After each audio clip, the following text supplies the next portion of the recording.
It happened in less than 5 seconds. The kind of sentence that rearranges how you see yourself.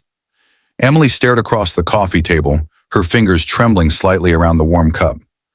The man sitting opposite her, Josh, smiled awkwardly, then looked away as if embarrassed by his own words. "You look like someone's mom, not a date." The words echoed in her chest like a dull knock that wouldn't stop reverberating. She tried to laugh it off, pretending she didn't care, but something inside her cracked. She hadn't realized how much hope she'd pinned on this meeting.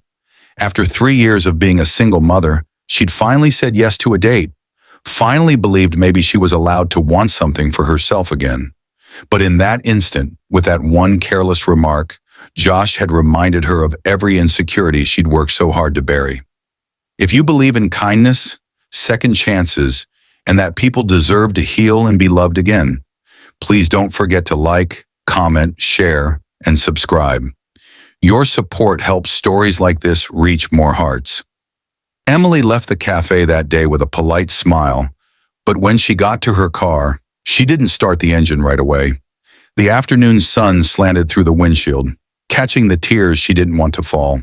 She looked at her reflection in the rearview mirror. Her soft brown hair pulled neatly back, faint lines beginning near her eyes. The cardigan she'd chosen because she wanted to look respectable, not desperate. She whispered to herself, "Maybe he's right. Maybe I do look like someone's mom." But she was someone's mom. That wasn't something to hide from. Her daughter Lily was the reason she woke up each day, the reason she'd learned to stand again after her divorce. Still, as she drove home, she couldn't help but feel like a woman who had forgotten how to be seen as anything more than responsible, steady, dependable. All the words people used when they couldn't say beautiful. That night, after Lily was asleep, Emily sat in her small living room, scrolling through old photos of herself. Ones from before motherhood, before heartbreak. There she was in a sundress, laughing, carefree, sunlight in her hair. She didn't recognize that woman anymore. Life had changed her, not just physically, but in the quiet ways that come from putting everyone else first. Over the next few days, she replayed Josh's words again and again, like a bad song stuck in her mind. She told herself it didn't matter, but every time she looked in the mirror, she found herself adjusting, checking, wondering if he'd meant her clothes, her hair, or simply the tiredness behind her smile. And then, as if the universe had heard her silent pain, something unexpected happened. At the local bookstore where she worked part-time, a new manager arrived. His name was Michael. Early 40s, kind eyes, the sort of man who didn't fill silence with meaningless talk. He had an easy way about him, the kind of calm that made people comfortable. Emily didn't think much of him at first. She was polite, reserved, still guarding the fragile pieces of her self-esteem. But one afternoon, as they were shelving books together, Michael said softly, "You have a way of making people feel at home here." "That's rare." The words caught her off guard. She looked up, and he smiled. Not in a way that evaluated her, but in a way that saw her. It had been a long time since someone noticed her beyond surface details. Over the weeks that followed, they talked between customers, about their favorite novels, about Lily and her obsession with dinosaurs, about Michael's love for cooking. It was easy, natural, the kind of connection that doesn't announce itself with fireworks, but grows like morning light. Slow, certain, and warm. Still, Emily couldn't forget that cafe moment. She'd start to feel happy, then stop herself. "Don't get your hopes up," she'd whisper internally. "Men don't see you that way anymore." But then, one evening, after closing, Michael asked if she'd join him for dinner.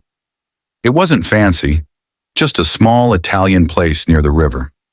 She hesitated, adjusting her cardigan. "I don't really go out much," she admitted, nervously laughing. "That's okay," he said gently. "We'll just eat." No expectations. At the restaurant, Emily felt awkward at first, fumbling with the menu, worried she looked out of place among younger couples laughing over wine. But as the night went on, she began to relax.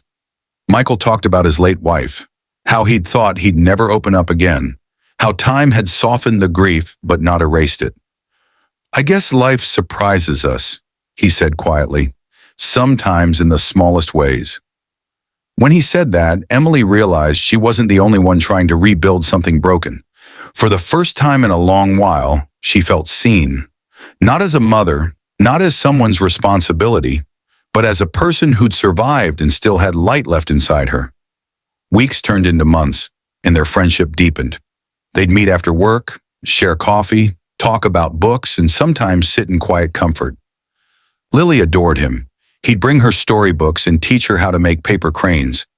Emily's world, once gray and predictable, began to fill with color again. But healing isn't always a straight line. One Sunday afternoon, as they were walking along the park trail, Emily spotted Josh, the man from that first painful date. He was with someone new, laughing loudly, confident as ever. He glanced her way, did a quick double take, and smiled politely before turning back to his companion. Something about that moment stung. Michael noticed her silence. "You okay?" he asked. She nodded too quickly. "Just someone I used to know." That evening, Emily couldn't stop thinking about how Josh had once made her feel small, invisible. And she realized something important. It wasn't about how he saw her. It was about how she had started seeing herself. That night, she stood in front of her mirror again. No makeup, hair tied up, simple clothes. And for the first time, she whispered, "You look like someone's mom, and that's beautiful." From that day, she carried herself differently.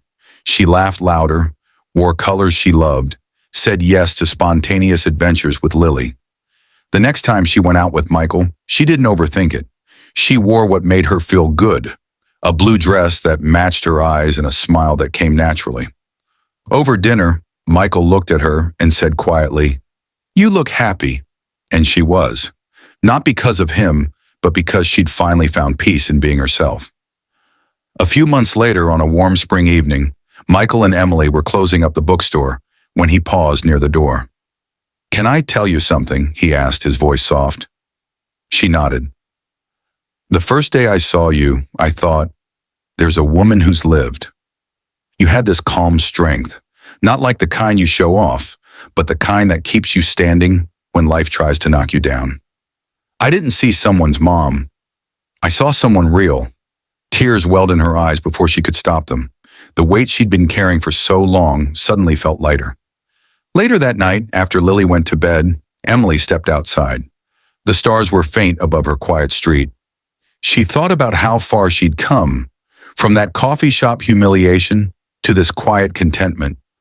Life hadn't given her what she once thought she wanted, but it had given her what she truly needed: respect, peace, and self-worth. Months later, she and Michael began officially dating. It wasn't perfect. Nothing real ever is. But it was steady and kind. On their first anniversary, he took her back to that same Italian restaurant by the river. Over dessert, he reached across the table and said, "You know, you've changed the way I think about love." "How so?" she asked with a gentle smile. "It's not about finding someone flawless," he said. "It's about finding someone who's done the work to love themselves so they can love others right." Emily smiled through tears. "That took me a while to learn." He reached for her hand. "But you did." That night, when she tucked Lily into bed, her daughter sleepily whispered, "Mommy, you're smiling again." And Emily realized that maybe, just maybe, that was the greatest victory of all. Because love, the kind that lasts, isn't about perfect first impressions. It's about resilience, forgiveness, and the quiet courage to begin again, even after someone tried to make you feel unworthy. And sometimes the cruelest words can become the very spark that leads you back to yourself. If this story touched your heart, please don't forget to like, comment, and share.